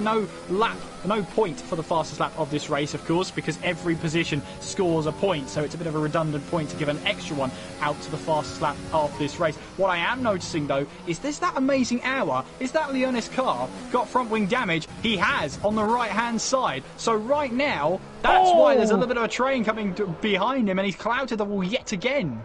Yeah, and it's going to do more damage to that right tail end plate if it wasn't gone. Now it has, and Oscar Marino right on the back of Harry Adair. Johan is not too far off these guys as well, so it's a 5-car train really developing from Amazing Hour all the way back. Michalitzi's 8.2 seconds behind, so it's not really going to impact on him to try and close up. But Kazizel, look at the gap. The more that Amazing Hour holds up as Harry gets sideways. Here comes Oscar Marino trying to go around the outside through 18 and 19. He better back off, and he does, and he comes through turns 18 and 19. We're going to have a free-for-all, I think, down the straight. We are indeed. Meanwhile, Adair's looking to try and get past here. It looks like that Amazing Hour might come into the pit lane. Does he? Yes, he does. So we're going to be now all those cars having DRS down towards turn 1 now. Adair will just about hold on, but he's right in the firing line of Harry Bank right behind him. Oscar Marino also in the mix, as well as the Mentalism car of Johan as we make our way in towards turn 2. We've got an instant at turn 3, and it's Dantas once again finding the wall. This Baku track is not treating him well at all, is it, right now at this moment in time? Nathan sailing past Bullet Boy as well down the straight. Oscar Marino still on the back of Harry, but Nathan through and he's up into 13th position. And in fact, he could be up into 12th because Nathan's right on the back of Amazing Hour coming out of the pit lane. Amazing Hour rejoins in front of him. And Bullet Boy nearly lagged in front of him there as well. The only penalty so far to report, 5 seconds for Kaz. He sped into the pit lane. That's the only penalty out on track. These guys, surprisingly, keeping it clean. No 3-second time penalties just yet.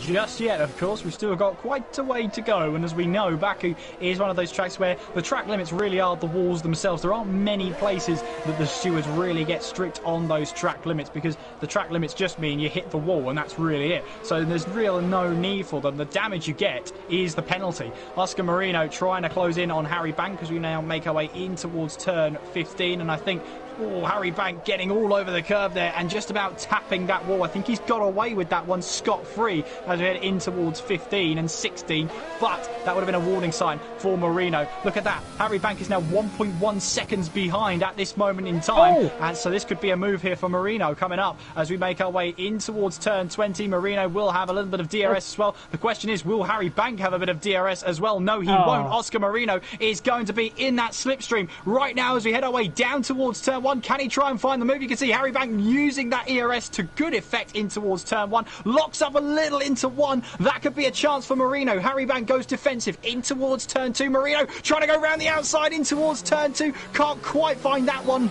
Sticking there. Meanwhile, Johan is trying to take full advantage. Now Harry Bank has to go defensive up the run towards turn 3. He's trying to defend the inside line. He's saying to Marino, you have to go the long way around, and Marino's taking him up on that invite there. So close to the wall. Millimetrically perfect there as Marino has to stay behind Harry Bank for another time being. But what great racing between those three. Fantastic racing between them, and Adair is just holding these guys up slightly as well. Harry, Oscar Marino, Johan now latching onto the back. Bullet Boy, by the way, has made a mistake. He's left the session as well, coming through the castle section. Literally, the J turn must have been taking about a minute out on track, which is why I went off it. But he crashed coming through the castle section. Unfortunately for him, he's left the session, and unfortunately for him as well, no points for CPI as it currently stands because he's left the session, and of course you have to be a human car to get the position as Nathan going through on Pedro's AI for 12. Oh, Marino's into the wall at 15. He's run deep and run into that wall. He's got front wing damage, and Johan streams his way through. And the S2V cars are struggling out here today. We had Andres getting caught up in an incident earlier on in this race. That was Marino running into the wall, and a bad day gets even worse for Marino right now. The question is, though, does he stay out on these sets of tyres? Does he just throw caution to the wind and carry on with his stint, or does he pit in for a new set of tyres? He does the latter, pitting in for a new set of tyres right now. So surely this has to be hard tyres, and surely this has to be a move to try and get him to the end of the race, or at least the next safety car. Speaking of moves, Amazing Hours just got Ruben coming through turn 19 and through 20. Nathan is closing on these guys as well. It could be 3 wide running down the straight. Nathan has got a tremendous closing speed on Ruben. Can he get the move done? Down the inside and towards turn 1. Yes, he can. You bet he can. Nathan is through and he's up into 10th position. And that was Ruben nearly running into the wall coming through turn 1. And he's now down into 11th. Andres right on the back of Pedro's AI. He goes through him. And now the SUV boys is technically 12th and 13th out on track. Still Kaz with that 5-second penalty as well. Slayer trying to close in on Andrea further down the field. That name is going to catch me out quite a few times. Well, I tell you a name that's not going to catch you out. It's Harry Bank. He's trying to close in on the back of Adair once again as we now make our way through that 8, 9, 10 castle section. Amazing Hour's trying to go around the outside of turn 6. Brilliant stuff. Right on board with it. Amazing Hour around the outside on fresher tyres. Kaiser has now lost 2 positions as a result. And Nathan is also through, so Amazing Hour up to 8th and Nathan up into 9th. I just about got the camera work there to get the move done. Hopefully we'll see that back much more clearly on the replay as well. Harry Bank, though, has dropped a little bit from Adair in front of him just in this final sector, but he'll be hoping that he can use a little bit of DRS to bring him straight back into the action. Amazing Hour, his next target will be Yonis straight ahead of him, only a couple of tenths up the road. Andres, meanwhile, he rejoined on a set of medium tyres. Surely those tyres will not get him to the end of this race. He's looking to try and get past Ruben in the F1 Friends Cup car. He will indeed. An Amazing Hour is on the back of Tionis. And this is for 7th and 8th. Nathan there in 9th. Our Friends Cup car, of course, Ruben, Andres still trying to get through, but there is Amazing Hour absolutely sailing on by the TNR man. And again, Nathan with this closing speed, he's going to do one of them at least down the around the outside and towards turn 1. He sets a personal purple final sector, in fact. That's how quick he was. And Nathan is through and he's now into 8th position once again. So really good stuff out on track. Kazizel, by the way, is just dominating that in front. 13.8 seconds. I said before we came live that he would be a one to watch. Yeah. Follow my predictions, honestly. Andres right on the back of Ruben. Can he try and get the move done? Down in towards turn 3. Yes, he can. The SUV man is through and he's up into 11th. And his teammates running behind as well, going for the move in towards turn 4. No, Ruben holds tight and holds sway and holds 12th. Kaz is now on the outside line. I'm still going to keep on going. Kaz on the inside line. He tries to go 2 for 1. Oh, he batters Ruben out of the way. Ruben has to cut across turn 6. And now Kaz will get through.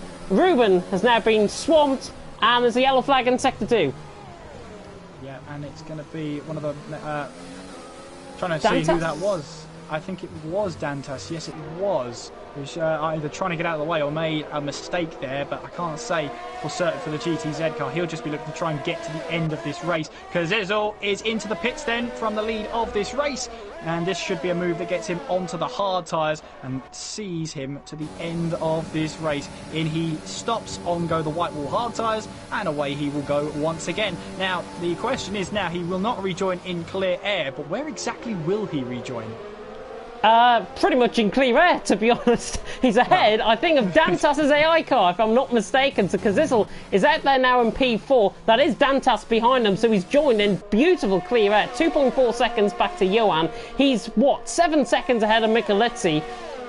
Perfect. Absolutely perfect position. Kaiser is into the pit lane. Andres has just got through. Oscar Marino has just gone through. And Slayer is side by side with Ruben down the inside in towards turn 1. And Slayer recovering well after his early hit with the walls twice. And Slayer's now through and he's up into the unlucky 13th position. But he can make his way through the field. Yeah, unlucky for some, of course, that 13th position. I think it's underrated, in all honesty. Meanwhile, Harry Bank is still trying to put the pressure on Adair. And, of course, the more these drivers put the pressure on each other, the more it allows Kazizel to close in. Remember, he's only 2.5 seconds back from Johan ahead of him, which means the gap to him and the leader right now in Adair is around 3 seconds. It's about 3.2 seconds at this moment in time, which is astonishing considering what's happened here today. And that's all because I think Adair held up all of the guys a couple of laps ago. And that's why Kazizel has got away so dominantly out in front. And the FRL boys are going to be absolutely lapping this up. Michalizzi's still yet to come into the pits. He's still on for a good result, though, because he'll be on fresher tyres towards the end of the race. But Kazizel's just dominating out in front. The nearest challenger to him is Volokongan, and he's 9 seconds down. That's how much of a gap that Kazizel's got.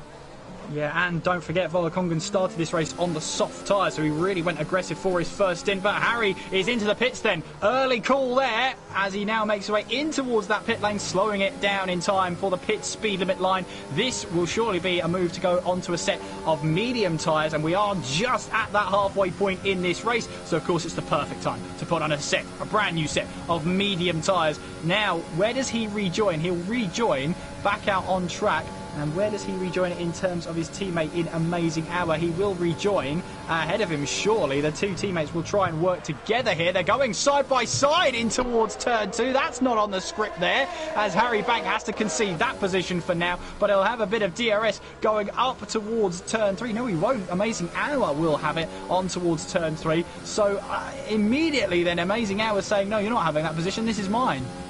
Yeah, Michelitti and Volokongan are still having that bit of a tirade, to be honest, in terms of the positions. I think Michelitti has now got that position if there's no glitch. Kaz is trying to go around the outside of turn 4. We saw him move with Andres down the inside and towards turn 1, getting the move done, and he's now up into 8th position. And look what's now happening out on track. The sun is beginning to come out, so surely these mediums are going to operate at a much better temperature. There's a yellow flag in sector 1, and that, I think, is Nathan, who has just gone into the wall, if I'm not mistaken. No, it was Dantas getting out of the way. Ignore me. Yeah, yellow flags just for Dantas, moving across the track to try and just give up some positions there. He is, of course, in 19th place, but that's still 2 points for GTZ, even if it's the worst race of your career. Still, getting to that finish line is all about scoring those vital points for your team. Adair has obviously been around for another lap. It's a 6-kilometre lap here before you're allowed to come back into the pits, but Adair and Johan are going to battle it out then for the lead of this race, going down in towards turn 1. The Mentalism car of Johan is up the inside, and about the custom Exilium car of Adair just about holds on to the lead of the race, then heading in towards turn 2. But the more these two battle, the more it invites Kazizel to try and get back up the order. Johan with that DRS, with that slipstream, heading up towards turn 3. Surely he's not going to go for a move here. No, he doesn't. He backs out of it. No move in towards turn 3 for him. But meanwhile, we've got Oscar Marino and Kaz going side by side. Kaz had to back out of that one. No, Kaz actually got the move done, and to be honest, both of them actually got moves done. So Oscar Marino through up into 9th, Kaz up into 10th, and Harry's just been let through by his teammate. So Harry now through and he's up into 6th position. Tionis had a little bit of an exit, a poor exit there. Now Slayer is through and he's up into 11th. Tionis, pit. Simple as. Kaz nearly into the back of Oscar Marino. As Johan tries to tiptoe his way all the way through the castle section. Slayer is on the outside coming through turn 4. No way he can pull this one off. Kaz is on the outside line now for turn 5 and 6. It's going to favour the brave, and Kaz is just about hanging on. They're still side by side, and they don't want to be like me and Honey Badger back in the day, coming through side by side towards turn 7. Somebody is going to have to back out, and Kaz has got the move done. Brilliant stuff. He fights back the position and he's back through and he's up into 10. That was unreal stuff.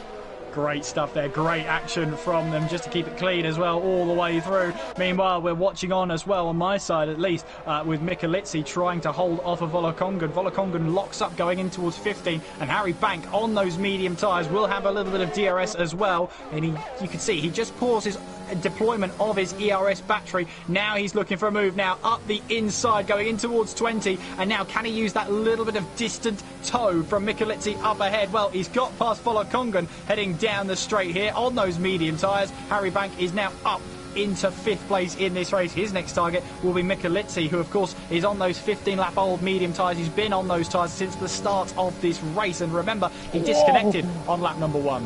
Kaz was coming across there on Slayer's line, but Slayer is through and he's up into 10th. Kaz nearly goes into the back of him, coming through turn 1. Amazing Hour is fighting back though, Volokongan. He's going to get the move done. Back down the inside he goes in towards turn 3, and Amazing Hour is through and he's up into 6th position. And now Slayer is up into 10th. Quite a few penalties beginning to wrap up out on track. There from my end is the update. 3 seconds for Slayer, 5 seconds for Kaz, 3 seconds for Ruben, 3 seconds for Dantas. Not many penalties though with 10 laps to go. I'm quite surprised. These guys have really kept it clean out on track. Well, it's 11 laps to go, 10 and a bit if you're picky. Of course, here, as we're on lap number 16, Harry Bank is now trying to find a way past Michelitti. He's drawn him in now as we head in towards that castle section. So narrow through there. And you can see just by the rear tyres on that left-hand side wall, they come so close there as they now file their way through down in towards 14, then towards 15. As we now make our way towards that heavy braking zone, Harry Bank here getting close to that wall on the entry of the corner to try and find his way past. Meanwhile, we're jumping on board with this lead of the race. Johan is trying to find a way past Adair, but either of them, both of them I should say, have to pit in. So who's going to blink? Who will make that late decision? Neither of them, because here comes Johan now. He's looking for a move up the inside in towards turn 1. Once again, the Mentalism car's on the inside. Can he get that car car slow down in time? No, he can't. He has a little bit of wheel spin on the exit of 1, and once again Adair holds on, and huge frustration for Johan, but Adair runs into the wall on the exit of 2, and now that's going to be Kazizel, who's had the easiest move for second place in his life. Amazing hours down the inside as well. Harry gets the move done on Micheletti. Micheletti now falling by the wayside as Amazing Hour gets the move done down the inside and towards turn 2. Wasn't going to let that one go. Brilliant stuff once again. And Harry threw up the 4th. Amazing Hour up into 5th. I was going to say there was going to be a bit of a problem between these two because it looked like Amazing Hour just suddenly picked up the pace. And now Harry is up to 4th. He can drag his teammate with him. We can indeed, and they're trying to work together now, at least in these late stages. We do have 10 laps to go, 9 and a bit if you're picky. Kazizel is 6/10 down on Johan right now. You can see him going in towards that castle section, and Johan still has to stop in this race. So at this moment in time, Kazizel will be leading the way. Kaz having a bit of a moment coming out of turn 4. He's still on the back though of Slayer.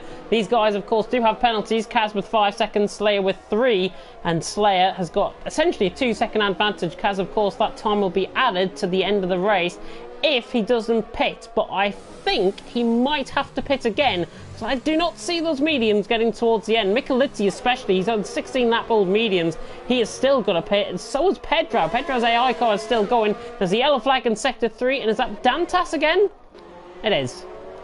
Oh, Kazizel, meanwhile, now on the back of the Mentalism car of Johan. I don't think Johan's going to put up too much of a fight here. Here comes Kazizel with that DRS wide open there, and Kazizel takes the race lead once again for the FRL eSports team. They now lead here at Baku in the form of Kazizel, and what a start. What a way to prove your worth here in front of all the other teams. Adair's into the bits. Ongo a set of soft tyres. It's going to be aggressive. Volokongan, meanwhile, is going side by side with another car. Yeah, Volokongan around the outside of Micheletti. A little bit of a change in direction there from them both. Slayer as well as down the inside on Oscar Marino. There's a yellow flag in sector 3. I think Dantas has retired into the pit lane. Soft compounded tyres apparently is the one for Slayer, as that is Adair coming out the pit lane just in behind Cass. It's Oscar Marino. Goodness me. He was so close to the wall. He nearly clouted it on the left-hand side. But Slayer gets away with Oscar Marino. Dantas sadly out of the race, and that means GTZ are only relying on Pedro. They're not going to be picking up any points because that AI car is still going round out on track. Unbelievably in 12th position. He might get driver of the day at this rate.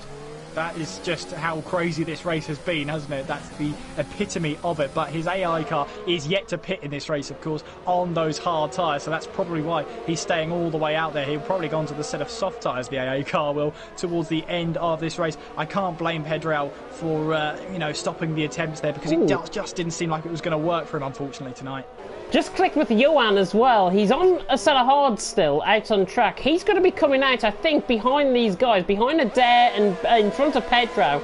He's going to be on, though, a set of soft compounded tyres. Now, Adair is on a set of soft compounded tyres. He's run on the back of Kaz, but I don't think he's got those tyres up to temperature just yet. Expect him to pick up the pace in the next lap or two as Kaz clouts nearly into the wall.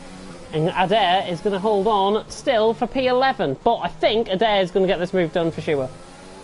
Flags in sector 2, and that's Ruben? one of the F1 Friends Cup cars, and that's Ruben who finds himself around. That's at turn 7, and he's just trying to desperately get that car turned around, and it's just a little bit of Austin Powers moment for him, isn't it, as he eventually rights the car the right way. And he's able to get going again. Slays down the inside of Andres. He gets the move done. He's now up into 6th position. Micheletti has finally came into the pit lane to put on a set of soft compounded tyres, I would imagine. And Adair is also through on Kaz, disposes of him very easily indeed. But look at now, the cloud is beginning to build once again. So these softs that Adair and Micheletti are now on, as Andrea actually is through on Nathan, I do believe, down the inside with Nathan coming into the pits. He's now up into 12th.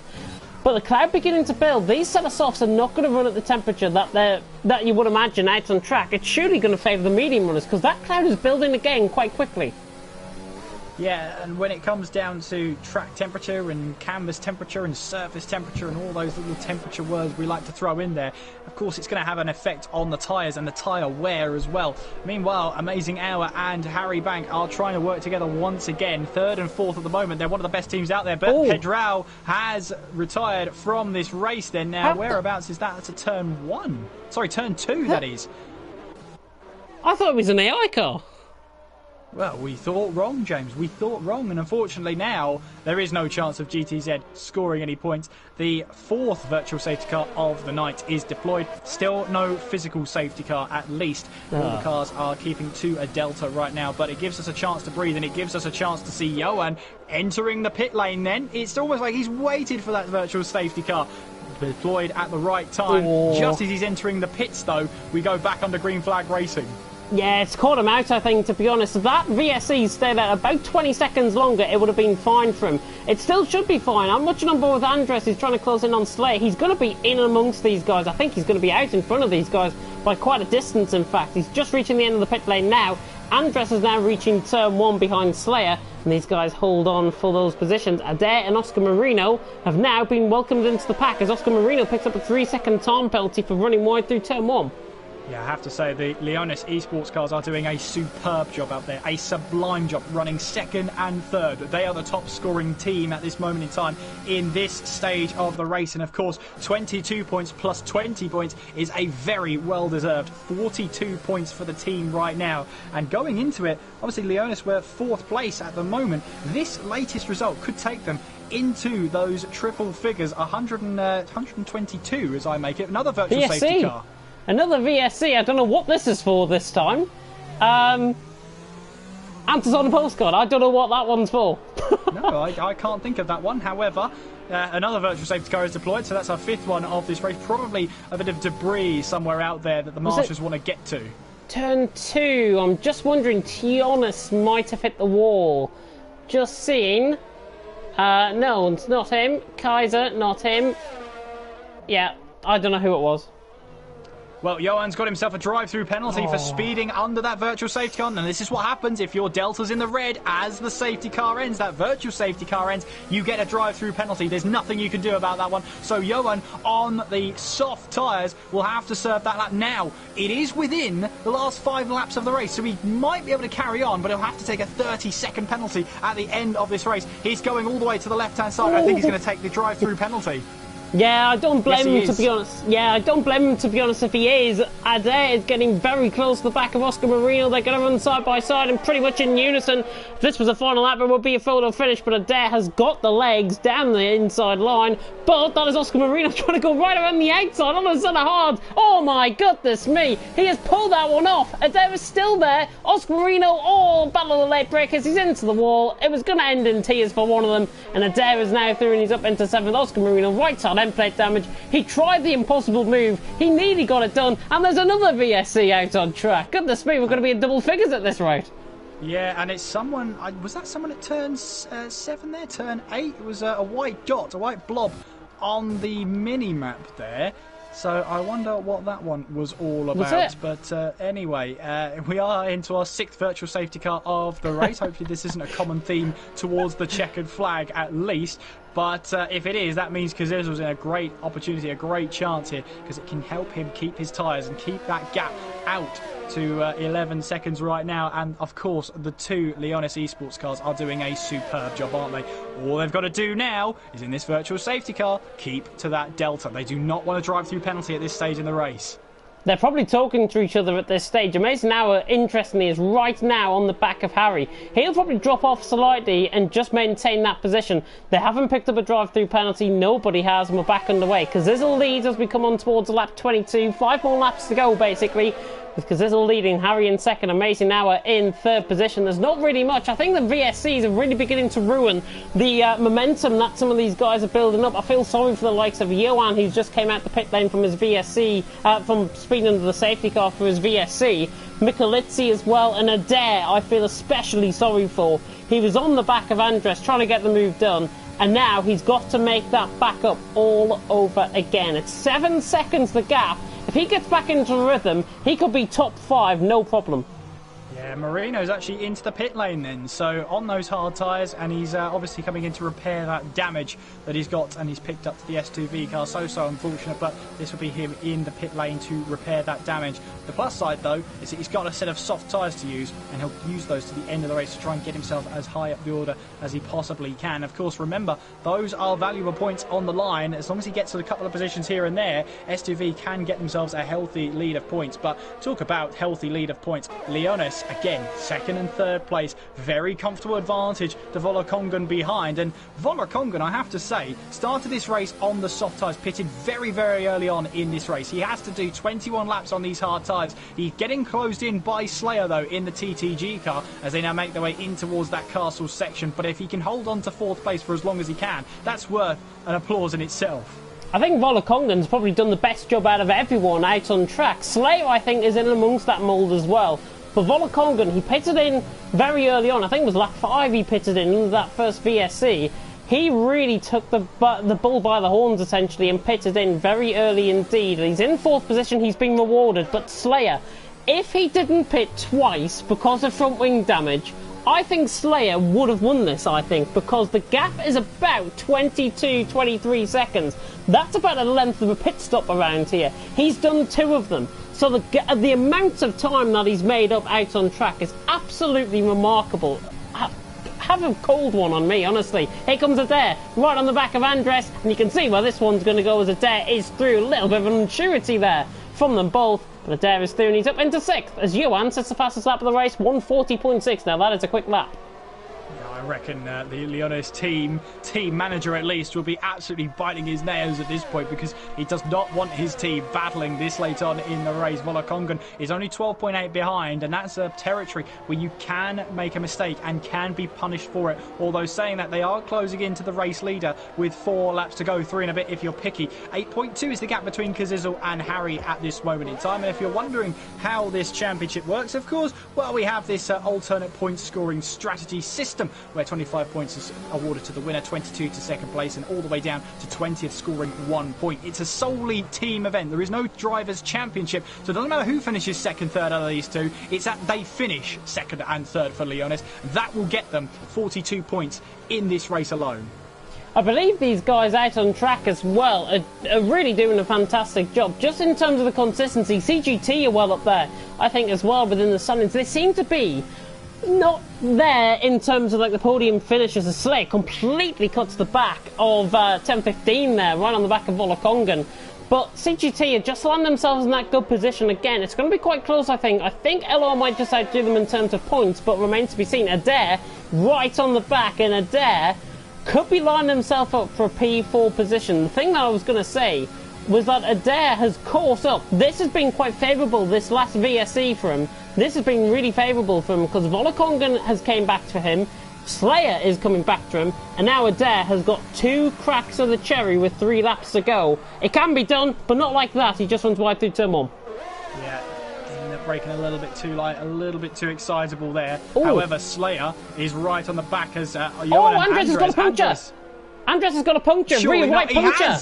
Rear right for Andres, and that's the worst place you can possibly get the puncture. He's got to do 5.5 kilometres on a car that will not even go in a straight line. And for S2V, a day goes from bad to worse to even worse. Of course, he's covered by the yellow flags there as he makes his way in towards turn 4. They really should be white flags warning drivers of a slower car up ahead, but the marshals have decided to throw the yellow flag instead. They consider it a hazard for the drivers going in towards turn 3. However, that's a huge shame. But looking around at the rest of the field, who else is on 17 lap old tyres? Well, for Slayer, that's only a lap away, you know. Slayer's right on the back of Volokongan as well, and that yellow flag in sector 1 and 2 is for Andres. I think he's spun, actually, coming through turn 6, if I'm not mistaken. So that is now him going from bad to worse. Oscar Marino, his teammate, has just gone past as the yellow flag in sector 2. Andres, I think rightfully, he might give up, and he has. And such a shame for him out on track. That AI car is still going to go around out on track, even with that puncture, it will pit in. Kazizel leads, 6.6 seconds. The gap is closing. Harry and Amazing now are working away at that advantage. Andres' AI getting overtaken left, right and centre, but Slayer now has a crack at Volokongan. Adair, with 2 laps to go, has a crack potentially at both of them. Volokongan in 4th, Slayer 5th, Adair in 6th.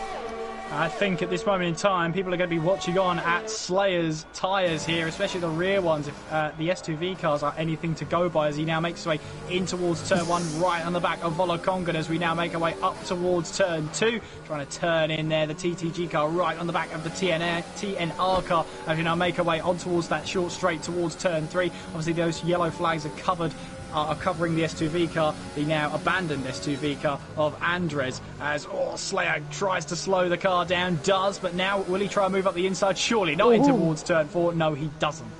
He got one around the outside there coming through turn 4 early on in the race, so he is pushing these tyres, but Adair, on a set of soft compounded tyres, you can probably see where this one is going to go, to be honest, in terms of these guys out on track, because I think Volokongan and Slayer are going to battle. They're going to let Adair into play, and it's going to be 3 wide down the straight onto the final lap of the race.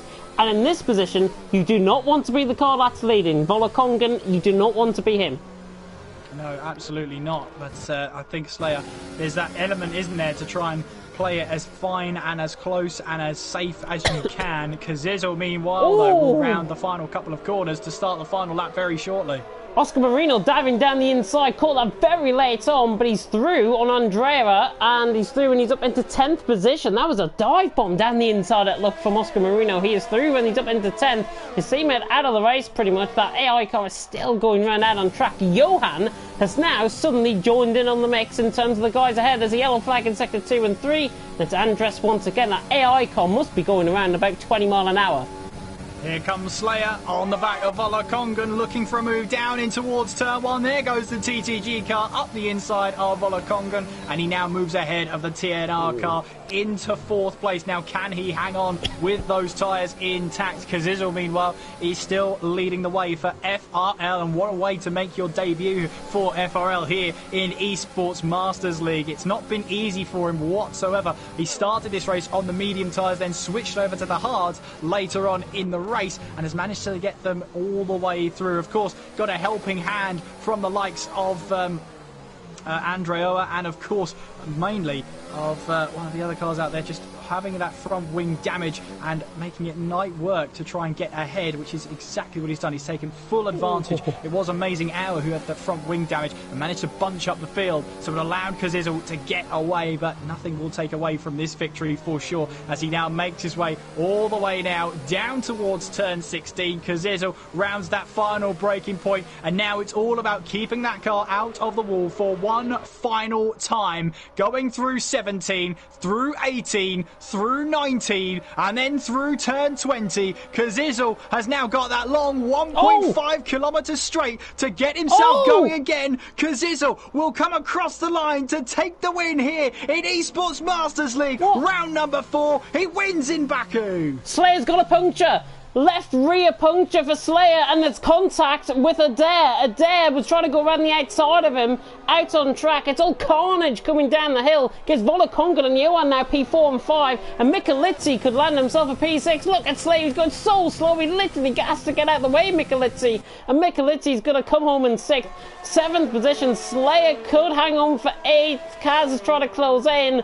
That rear left puncture going on the final lap of the race. We said watch his tyres. He managed to get it a lap later than Andres, and Slayer across the line, but he hangs on for 8th. Goodness me, that was tense. That was tense, wasn't it, as we just get across the line there. Amazing Hour did get ahead of Harry towards the line. I think actually Harry moved to one side. Yeah, 800th of a second between the two of them, but it doesn't matter the order they finished that car and finished that race. It's that they did finish in those positions. It means that Volokongan finishes in 4th place, Johan 5th, Adair in 6th with Mikalitsi in 7th, Kaz in 8th with Slayer getting that wounded car to the line in 9th place. Anderoa finishes in 10th, Oscar Marino 11th, Nathan in 12th, Jonas in 13th place. We're just waiting now for the two F1 Friends Cup cars to make their way towards the line. Kaiser will finish in 14th place, and Ruben with that spin late on in the race at turn 7. Austin powersing it, if you like, to try and get himself towards the line. Bullet Boy finishes the race then with the checker flag in 16th place. He did finish under his own power, so he should be able to get the points there for his team. But what a dramatic race we've had. What a dramatic night we've had in Azerbaijan. It's Kazizel who takes the win, but the star of the show, Leonis, absolutely dominating the field. Mikalitsi wins the driver of the day, as voted for by the virtual fans. It has been quite a day, hasn't it? Why not have a little bit of a jig up there? Show off. Why not? It's his moment. Kazizel wins the race here in Baku. But what a showing, James, from the two Leonis drivers finishing in 2nd and 3rd. 42 points scored for their team, and a quarter of the points they picked up so far this season has been at this one race alone. Great driving from them. Absolutely brilliant driving from Leonis, but we cannot take it away from Kazizel, who, I've got to be honest, with a really bad pun incoming, he was in sizzling form. Oh dear, and that brings us nicely onto the unofficial results for the Azerbaijan Grand Prix here in the eSports Masters League, round number 4. It is Kazizel who takes the win here for FRL Esports. Amazing hour in second, and Harry Bank finishing in third place there, 800 of a second between them. It means Leonis then do come away from this race as the point scorer winners. Unofficially, of course, with all those stewards' inquiries to come in. But it's Volokongan in 4th place, Johan in 5th, with Adair in 6th, Mikalitsi 7th, Kaz in 8th, with Slayer 9th, and Andorra rounding out the top 10. Marino in 11th place, Nathan in 12th, Yonis 13th, Kaiser 14th, with Ruben in 15th. Bullet Boy, we believe he finished not under his own power, actually. No. He did relieve this session, so that's no points for CPI at all. S2V losing Andres in that race as well. Couldn't get it back to the pit lane, unfortunately, so no points from him for S2V. And both the GTZ cars did not finish this race. Pedrao had issues all night with his internet connection, unfortunately couldn't make it to the end of the race, and Dantas, unfortunately, just not a race to remember for him. Whenever there was a wall, he seemed to be magnetised towards it. Really unfortunate for him, and he retires from the race. However, the races we did have left, James, we had 6 virtual safety cars. Count them, 6. And we still had a great race on our hands. 6 virtual safety cars must be a new record around this track, honestly. We had 4, I think, in Silverstone last night for Division 1. Just takes it to a whole new level around here in Baku. But Kazizel in sizzling form. Amazing hour. Really good drive from him, and Harry in 3rd, the Leonis man. We go to Canada next month on the 16th of December. The 16th of December, of course, coming 9 days before one celebration that we're all going to be enjoying here in the UK for some weird reason, and that's Christmas. Yeah, who'd ever thought they'd be hearing that holiday at this time, at this scenario at all? But yes, you can join us on the 16th of December for the next round when we head to the Canadian Grand Prix. A track I love there as well. Don't forget as well, next month at 7 o'clock it is League 1, and then at 8:30 it will be the Premier Division, both times at Greenwich Mean Time, so please adjust your time at that. The best way to find out when we're going live next is by subscribing to the channel down below, hitting the notification bell so you're notified every time a race goes live here at League Racing TV. If there is a weekday, chances are we're racing. That's the beauty of it, so don't miss another race ever again. I'm warning you. Actually, I'm threatening to subscribe. That's a bit of a new one. That's a bit of a new tactic. It's a guerrilla tactic for sure, but I'm going to use it. All of our subscription and all of our details are down in the description box below as well. If you want to follow myself, Kieran McGinley, and James Head, who have been your commentators tonight, our Twitters are down below as well. Click the links and follow us. We really appreciate it. Also, don't forget as well, the man behind the scenes in Tom Zaggers, his Twitter is down below. He's the man behind that dual screen you've been seeing, the graphics and the actual fantastic camera work we've seen from him on his end. He's had these 2 streams. He's had to listen to 2 lots of us all the way through, so fair play to him. He deserves the most amount of credit. Give him a follow as well down below, and of course don't forget to follow eSports Masters League as well. Should be on your screen now. Head to the page there, and they will be your source for the official results when we get them and when all the stewards' inquiries are finished up. And that's all we have to say, really, James. I mean, I'll hand it over to you for the final words from this race. Yeah, fantastic stuff out on track here in Baku. Of course, Leonis really dominating the headlines. Kazizel as well winning the race. You can tune in, of course, more action tomorrow night. Division 2 and 3 are going to be live, 8 PM Greenwich Mean Time. That is myself and Michael Edwards taking you through Division 2. And Division 3, of course, it is Aidan Carter and TTG Conti who are taking you through. Why don't you tune in? Get us on that road to 1,000 subscribers. What I've noticed has been quite a few more tonight. So thank you to everyone that has tuned in across both streams. And Kieran, back over to you. Yeah, absolutely. As James has said, we're now at this moment in time 714 subscribers, so we're getting closer and closer to that goal of 1,000 subscribers. So any help and any subscribers are much appreciated as well. We hope you've enjoyed tonight's action tonight. It certainly has been action for sure, and I hope you have enjoyed your Wednesday evening tonight. James, you've got another update. 717 subscribers. Oh, it's just exponential growth at this point. Thank you so much for subscribing. It does mean a lot to us and the channel, and hopefully we'll get to that 1,000 sooner rather than later. What I will say though is please take care of yourselves in this crazy world out there that we live in right now, and just make sure you keep yourself safe, make sure you stay safe with what's going on in the world as well. In the meantime, though, thank you very much for watching, and for eSports Masters League, we will see you next month. In the meantime, I've been Kieran McGinley. I've been James Head. Take care of yourselves, and we will see you next time.